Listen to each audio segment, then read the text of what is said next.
जा या कावळ्याला राहू दे इथं असा उभा न्याहारी करून ये जी मालक। राहतो उभा मी मालक। पण तिकडे राऊळात सगळी बहार उडली असेल। हा ते शिवप्पाचं कुटुंब रडत असेल। आता माझी भूक खवळली।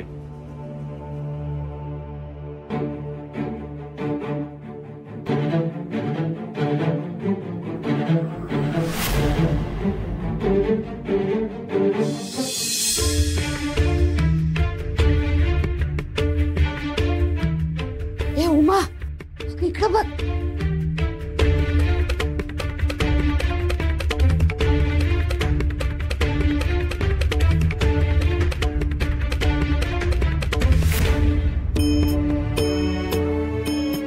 पण असं कसं बघितलं नाही तिने? अगं सवयीनं तो विठुराया नाही हे फक्त आपल्यालाच ठाऊक आहे, पण बाकीचे सगळे हेच गृहीत धरणार की विठुराया तिथंच आहे आणि तेच गृहीत धरून सगळे नमस्कार करणार। हो पण आपण आड उभे होतो म्हणून, आणि अशा किती वेळ आड उभ्या राहणार होता आपण? रात्रच तिथं पडदणी तरी समोर असते। होय ग बाई होय, देवच बोलला तुझ्या मुखातून। थोडा वेळ ती पडदणी लाज राखेल। अहो ते पण अजून थोडाच वेळ। मग सगळी लोक येतील दर्शनाला, तेव्हा काय करायचं? मला तर राहून राहून वाटतंय अण्णाची मदत घ्यावी। बरं सुचलं ग बाई तुला।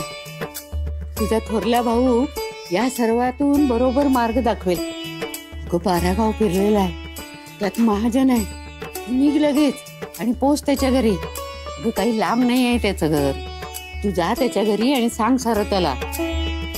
अगं आपला आप्पा हळवा आहे, पण तुझा अण्णा खमक्या आहे। तू जर आपल्या पाठीशी उभा राहिला तर आपल्याला धीर येईल। जा जा लवकर जा। हो सासूबाई मी निघते लगेच। जा जा। ए थांब इकडे। तू सांगितलंस ना तशी ती पडदणी ओढून घे आणि मग जा। मला ठाऊक आहे ती पडदणी ओढण्याची वेळ नाही आहे। आता विचार करत बसू नकोस, आप्पा गेला तर शोधाला, तूही निघ। तोवर मी इथली खिंड लढवते।